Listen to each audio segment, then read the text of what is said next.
আসসালামু আলাইকুম প্রিয় দর্শক। শরীফ ওসমান হাদী তার যে হত্যাকাণ্ডের যে মূল নায়ক হিসাবে যাদেরকে পুলিশ চিহ্নিত করেছে, সেই ফয়সাল করিম মাসুদ তাকে গ্রেপ্তার করা হয়েছে ভারত থেকে। ভারতের পুলিশ তাদেরকে গ্রেপ্তার করেছে।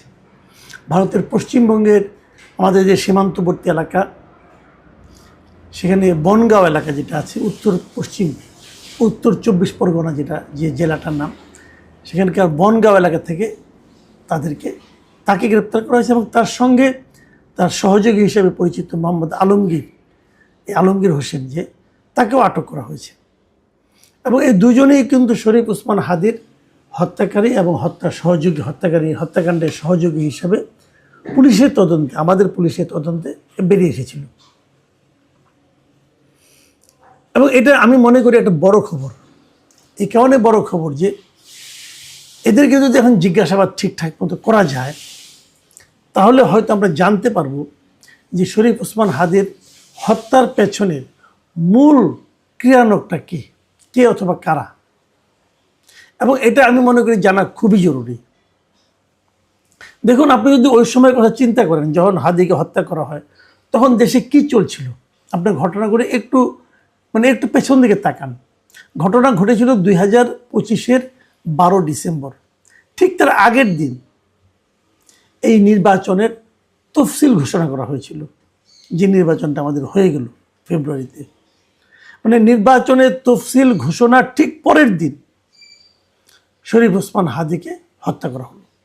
এবং হত্যা করার পর যে দাবিটা সবচেয়ে বেশি জোরালোভাবে উঠল, সেটা হলো এখন নির্বাচন করা যাবে না, এখন দেশে নির্বাচনের পরিস্থিতি নেই। এবং শরীফ ওসমান হাদীর যে সংগঠন ইনকিলাব মঞ্চ, তারা তো বলাই শুরু করলো যে শরীফ ওসমান হাদীর বিচার সম্পন্ন হওয়ার আগে কোনো নির্বাচন হবে না। এবং এই দাবিতে তারা শাহবাগে কিন্তু অবস্থান নিল। সারা দেশে একটা হইচই পড়ে গেল। ওসমান হাদীর মৃত্যু নিয়ে কিন্তু রাজনীতি কম হয়নি, এবং সেই রাজনীতি ছিল বহুমুখী রাজনীতি। সেই রাজনীতির মাধ্যমে যে কাজগুলি করা হয়েছে বলে আমার কাছে মনে হয়, প্রথমত লক্ষ্য ছিল যে সেই রাজনীতির মাধ্যমে নির্বাচনকে পিছিয়ে দেওয়া। আরেকটা রাজনীতি ছিল সেই ইস্যুটাকে সামনে রেখে আমাদের 71-কে আরও অবমূল্যায়ন করা, 71-এ যারা মহানায়ক ছিলেন তাদেরকে অবমূল্যায়ন করা। এবং সেই অবমূল্যায়নের একটা নমুনাও আমরা দেখলাম যে ঢাকা বিশ্ববিদ্যালয়ের বঙ্গবন্ধু যে হল ছিল, বঙ্গবন্ধু শেখ মুজিবের নামে যে ছাত্রদের যে হল ছিল, সেই হলের নাম চেঞ্জ করে তারা কিন্তু সেখানে শহীদ হাদীর নামে নামকরণ করেছে। আর অনেক করেছে। আমাদের জাতীয় কবির সমাধির পাশে হাদীর কবর দেওয়া হবে, এই ধরনের একটা হুজুগ তুলে সেটাও করা হয়েছে। আমি হাদীর অবস্থানকে অবমূল্যায়ন করছি না। হাদী অবশ্যই একজন, আমার বিবেচনা, তার সঙ্গে আমার ব্যক্তিগত পরিচয় ছিল, তার সঙ্গে আমি একাধিক জায়গায় টকশো করেছি। আমার বিবেচনা হাদী একজন স্পষ্টবাদী লোক ছিল, এবং হাদী যা বলতো নিজের বিশ্বাস থেকে একটু অ্যারোগেন্সি ছিল, সেই অ্যারোগেন্সির সঙ্গেই সে কথা বলতেন। এটা নিয়ে আমার কোনো আপত্তিও ছিল না। এক একটা মানুষের টাইপ এক এক ধরনের হবে। হাদীর যে জিনিসটা আমি অপছন্দও করতাম, সেটা ওকে আমি বলেছিল ব্যক্তিগতভাবে, সে মাঝে মাঝে কিছু কিছু অশ্লীল শব্দ ব্যবহার করতো স্লোগানের সময়, মেঠো বক্তৃতার সময়। হাজি আমাকে বলেছিল জিনিসগুলো, যে আমরা তো ভাই এগুলো মাঠের বক্তৃতা অনেক কিছু বলতে হয়, সে মেঠো বক্তৃতা এগুলো ব্যবহার করত। বাট এই সমস্ত শব্দ আমি তাকে কখনো টকশোতে অথবা কোনো মিডিয়াতে ব্যবহার করতে দেখিনি। হাদীর যে দৃষ্টিভঙ্গি, হাদী অনেকেরই সমালোচনা করতেন। হাদী কিন্তু এনসিপির নেতৃত্বে সমালোচনা করেছেন। হাদী বলেছেন যে এনসিপি, এত বড় আন্দোলনটা এনসিপি জবরদখল করে নিয়েছে, এগুলো ছিল। এবং এই কারণে হাদীরকে অপছন্দ করার লোকের সংখ্যাই ছিল বেশি আমার ধারণা, কারণ সে এমন কোনো পলিটিক্যাল পার্টি নাই যার সমালোচনা করতো না। কাজে অপছন্দের যে কেউ তার হত্যার কিন্তু কারণ হয়ে থাকতে পারে। কিন্তু এটাও আবার সত্য, হাদী কিন্তু আমাদের যে জুলাই আন্দোলন যেটা হয়েছিল, 24 জুলাই এবং আগস্টে, সে আন্দোলনের একদম সম্মুখ সারির মুখ কিন্তু হাদী ছিলেন না। হাদী সেই অবদানের কথা কেউ বলতেও পারবেন। হাদী হয়তো পেছনে ছিলেন, কিন্তু তাকে আমরা সামনে কখনো দেখিনি। হাদি প্রথম আলোচনায় আসলো ইনকিলাব মঞ্চ করে, এবং আমি তো মনে করি যে ৩২ নম্বর ভাঙার ক্ষেত্রে তার একটা অতি গুরুত্বপূর্ণ ভূমিকা ছিল, এবং সে প্রকাশ্যে টেনে আহ্বান জানিয়েছিল ভাঙার জন্য। এই সমস্ত মাধ্যমে এবং বিভিন্ন টকশোর মাধ্যমে, মিডিয়ার মাধ্যমে হাদি সামনের সাইজে চলে এসেছিলেন, এবং হাদি হত্যার পর হাদি যেন রাতারাতি আরও বড় মাপের একটা চরিত্রে পরিণত হলেন, অথবা তাকে চরিত্র বড় মাপের চরিত্র বানানোর চেষ্টা করা হলো। কেন করা হলো? যে এত বড় একজন ব্যক্তি মারা গেছেন, তারপরে ইলেকশনের কথা আমরা ভাবছি কেন? এই ধরনের স্লোগান তোলা হলো। কারা ছিল সে সময় যে নির্বাচনটাকে পিছিয়ে দেওয়ার জন্য? আপনারা একবার ভেবে দেখেন কারা ছিল। যারা ছিল তারা সেই চেষ্টাটা কিন্তু করেছে।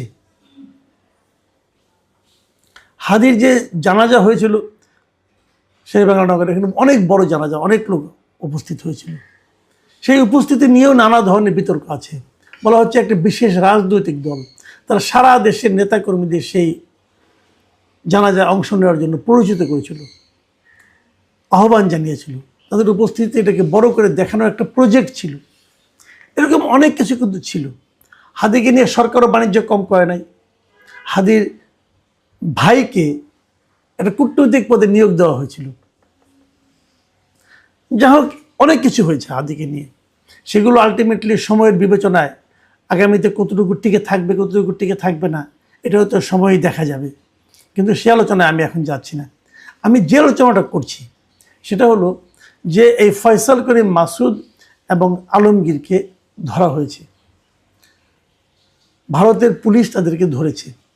আমার ধারণা সরকার যদি ঠিকঠাক মতো তাদেরকে চায়, এবং যদি তাদের সঙ্গে যেহেতু আমাদের একটা বন্দি প্রত্যর্পণ চুক্তি আছে, আমরা হয়তো তাদেরকে আমাদের এখানে নিয়ে আসতে পারবো। যদি আমরা নিয়ে আসি, তাহলে আমি মনে করি এই হাদির হত্যা, হাদি নিহত হওয়ার পেছনে মূল কারণটা আমরা উদ্ঘাটন করতে পারবো। একটা কথা মাথায় রাখবেন, এই হাদি হত্যা মামলার মূল আসামি ফয়সাল করিম মাসুদ ও তার সহযোগী আলমগীর, এদেরকে গ্রেপ্তারের পর ভারতীয় পত্রপত্রিকায় যে নিউজগুলি বেরিয়েছে, সেখানে আমরা জানতে পেরেছি যে এই ফয়সাল করিম মাসুদ সেটাকে স্বীকার করেছে যে তিনি হাদিকে গুলি করেছেন। তো এই স্বীকারোক্তিটা অত্যন্ত গুরুত্বপূর্ণ। এবং এর মধ্যে আমি এটাও জেনেছি যে ভারতীয় পুলিশ তাকে 15 দিনের রিমান্ডে নিয়েছে। এই 15 দিনের রিমান্ডে নেওয়ার ফলে তারা এই 15 দিন তাদেরকে আরও অনেক জিজ্ঞাসাবাদ করবে, এবং সেই জিজ্ঞাসাবাদ থেকে আমরা আরও অনেক তথ্য হয়তো বা জানতে পারবো। কিন্তু সেটাই যথেষ্ট নয়, কারণ ওখানে কি জিজ্ঞাসা করবে, কি জানাবে, তারা কি বলবে, এর উপর নির্ভর করে আমি বলছি না। আমি বলছি ওটা একটা কারণ, ওটা একটা তথ্য হতে পারে। কিন্তু হাদিকে আমরা ফেরত পাবো বলে আমি আশা করি, কারণ ভারতের সঙ্গে আমাদের কিন্তু বন্দি প্রত্যর্পণ একটা চুক্তি আছে। সেই চুক্তির মাধ্যমে যদি হাদিকে আমরা আনতে পারি, ওখানকার জিজ্ঞাসাবাদের ফলাফল এবং এখানে আনার পর আমাদের জিজ্ঞাসাবাদের ফলাফলের মাধ্যমে আমার ধারণা আমরা হাদি হত্যার পেছনে মূল কারণটা কে বা কারা জড়িত তা হয়তো জানতে পারবো। একটা কথা মাথায় রাখবেন, ট্রিগার যে টেপে সে খুনি, কোনো সন্দেহ নাই। কিন্তু এই ট্রিগার টিপের যে ব্যক্তিটা, সেই একমাত্র ব্যক্তি, এটাও সবসময় কিন্তু সত্য নাও হতে পারে। সে ভাড়াটে খুনিও হতে পারে। তাকে হয়তো কেউ বিপুল অঙ্কের টাকা দিয়ে এই কাজটা করতে বলেছে। কে দিয়েছে টাকা, কে বা কারা দিয়েছে টাকা, সেটা হলো সবচেয়ে জরুরি প্রশ্ন। যে খুন করেছে, যে ট্রিগার টিপেছে, তার তো শাস্তি হবে। কিন্তু এই ট্রিগার টেপার জন্য যে তাকে পরিচিত করেছে অথবা যে তাকে নিয়োগ করেছে, তার শাস্তি তো আরও বড়। এবং সে কে এবং তার কী উদ্দেশ্য ছিল, এগুলো কিন্তু উদ্ঘাটন করা আমি মনে করি এই সময়ে একটা জরুরি কাজ। এরই মধ্যে কিছু কিছু ঘটনা আমরা সোশ্যাল মিডিয়ায় দেখতে পাচ্ছি, সেগুলো আমি একেবারে ইগনোর করতে বলবো না, বলবো সেগুলো আপনারা একটা মাথায় রাখেন। যেমন একজন সোশ্যাল মিডিয়ার খুবই একটা পরিচিত মুখ, নীলা ইসরাফিল, তিনি একটা কথা বলেছেন। তার একটা ফটোকার্ড দেখলাম, তার পেজেই দেখলাম যে ওসমান হাদি হত্যাকাণ্ডের 2 অভিযুক্ত গ্রেপ্তার হওয়ার খবর সামনে আসার সাথে সাথে ইনকিলাব মঞ্চের জুমা তার ফেসবুক আইডি অফ করে দিয়েছে। কিন্তু কেন? এখন এই প্রসঙ্গগুলো কিন্তু আসছে, অনেকেই দেখলাম ফেসবুকে এটা নিয়ে আলোচনা করছে। এই যে জুমা, যার কথা বলা হচ্ছে, সে ইনকিলাব মঞ্চের একজন ব্যক্তি।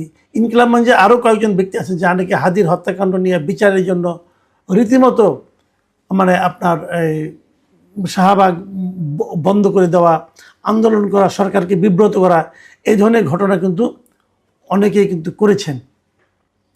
এখন সেই যারা করেছিল তারা অনেকেই কিন্তু এখন চুপ হয়ে আছে। আমি খুব বিস্ময়ের সঙ্গে লক্ষ্য করলাম যে হাদির হত্যাকারীকে যখন গ্রেপ্তার করা হলো এবং এই গ্রেপ্তারের পর যে ইনকিলাব মঞ্চ যারা এত আন্দোলন করলো তাদের কোনো প্রতিক্রিয়া দেখলাম না। তারা যে সন্তোষ প্রকাশ করবে কি করবে না আমি দেখি না, আমার চোখে পড়েনি।